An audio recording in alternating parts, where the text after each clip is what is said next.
Ces bourgeons sont morts. Ils n'ont pas résisté au gel dans la nuit de mercredi à jeudi. Viticulteur bio, Michel Bedouet ne peut que constater les dégâts.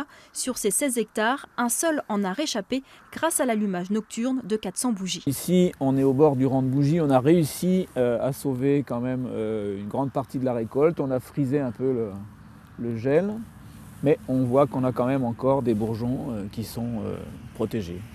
C'est la troisième fois en 4 ans que le vignoble du Muscadet subit le gel. Un coup dur pour ce vigneron qui travaille surtout à l'exportation avec les États-Unis et le Japon. La cuvée 2018 avait pourtant été exceptionnelle et ce vin blanc AOC est de plus en plus plébiscité par les consommateurs et les sommeliers.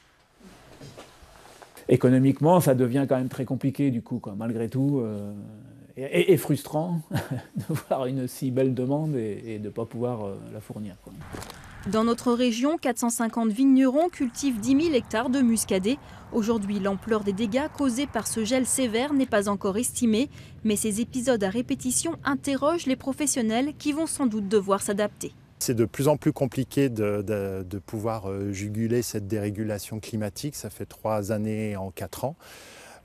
Donc on peut imaginer en effet avec des systèmes de lutte anti-gel, notamment des éoliennes qui ont été déployées pour réchauffer certaines parcelles. On pourrait imaginer aussi à l'évolution des cépages, mais il va falloir que notre filière s'adapte.